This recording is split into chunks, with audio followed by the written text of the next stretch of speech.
Alrighty, Ham, you fucking did it. Just, you fucked up. You fucked yourself into a corner.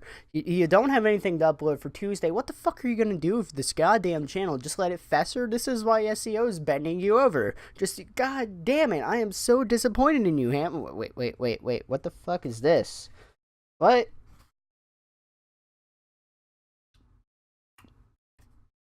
My god. God damn it, I just fucking hate working with multiple pieces of video. That didn't work as expected, I don't fucking care. What's up, it's Sam. Today we're going to be talking about my origin story. If you just want the little bit where I do explain how I got dubbed thehamsarris, that's going to be somewhere around here, I guess. Yeah, so I'm going to have to explain the entirety of a shift in a department for it to make sense. I worked at a grocery store, which I'm not going to name because I don't really support the company anymore because, you know, I left there for obvious reasons. But I worked in the meat and seafood department. Side note, one of the best crews I have ever worked with. Ever. Massive props to Meat Cutter John, Meat Clerk Tracy, Floater Cutter Dave, Meat Clerk Jonathan, and Meat Clerk Tim. Oh my god, they are just some of the best people I have ever worked with. They've helped form my work ethic, and just 10 out of 10 would put on a recommendation list. Alright, so I worked in the meat and seafood department, right? So I'm gonna have to break down the entire morning shift for it to make sense, right? So hopefully when you come in, the truck was already in the back cooler. With a truck, it's just like all the fresh stuff that you order, and then you get another truck for your frozen. You would be breaking that down, and at the same time, you'd be setting up a meat service case, a seafood service case. I set up the seafood service case when I was a seafood lead, and that's just a different story for a different day. But it was a shit show. While you're wrapping stuff, while people are cutting product and stocking all of that, you'd be getting your orders ready for the next day. You have these little gun-like handhelds, and we would call them RF guns, but we wouldn't use them out in public on the floor because that would freak people out. And you'd be doing your orders, but before you had to do those, you had to do these scans, like residual scans, closing holes, so on and so forth. And these all contributed to this arbitrary score called freshness score, and I resisted the urge to go fresh. Good.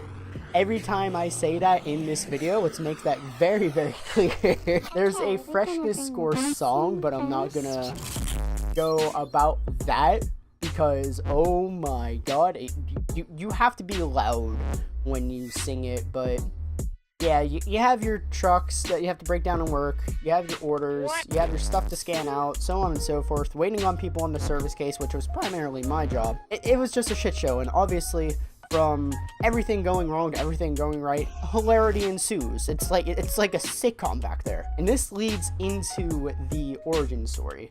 It was around a couple days before Easter, if I recall correctly, or a week before Easter. And distribution sent us just a fuck ton of hams, right? And I was the designated service case guy for the ham distro. So I wasn't weighing up the hams. I wasn't stocking the hams in the bunkers. I was on the service case dealing with the public, and oh my god, I loved the job, but I fucking hated waiting on that goddamn service case. I mean, well, not waiting on it, but waiting on it by myself.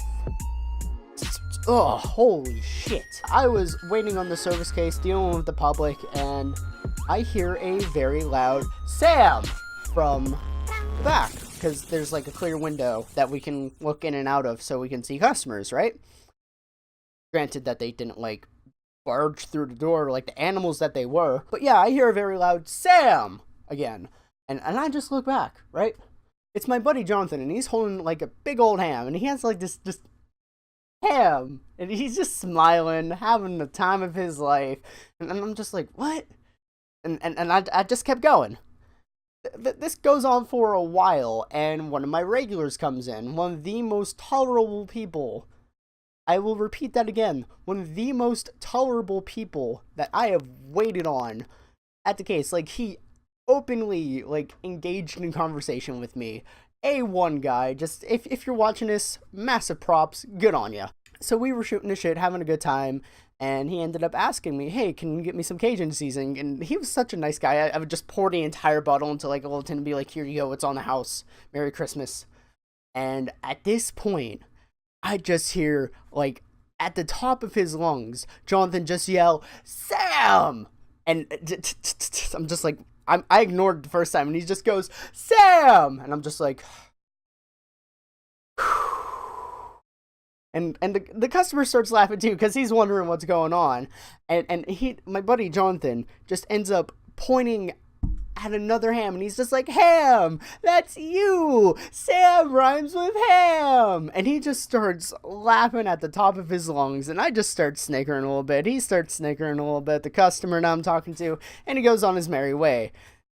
We had push doors, right?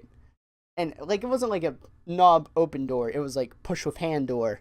And I just kicked the door open, and I'm just like messing with Jonathan. I'm just like, God damn it, Jonathan, you're scaring off my customers. What's wrong with you? You're on drugs. Because our old head cutter was very divisive, and he accused literally me, Jonathan, and Tim of being on drugs just because we were, you know, trying to have a good time at work. He was also a racist son of a bitch, but that's also a different story with a very different broad topic. But I'm just Josh and Jonathan, and he just breaks, and he's just like, they call him Sarris. And it just stuck. Like, at first I tried denying it, but at the same time I knew I couldn't. So one day he was just like, Ham Sarris. It was either him or the floater cutter, Dave.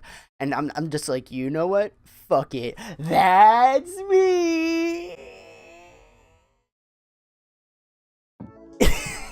and the name just stuck. Like, now everyone calls me Ham. My parents call me Ham. My friends call me Ham. My nephews call me Ham here and there. I've been trying to get them to call me Ham. That's totally not a narcissism thing, right? My girlfriend calls me Ham. I'm trying to get my current coworkers to call me Ham, but that one isn't working out very well. But yeah, since then, the name just kind of stuck, and we've just come up with like a different persona for Sarris when I was there. This, like, it's not the persona that you're seeing right now. This is actual, like, Sam. But yeah, it just stuck, and the name has been a thing ever since then. And that's it. If you like this video, that's as awesome as it gets, smack that like button, give the bell a ding, subscribe, and check out my Twitter and Snapchat for your daily serving of ham. I'm the Sarris, and I'll see you guys in the next video. Bye-bye!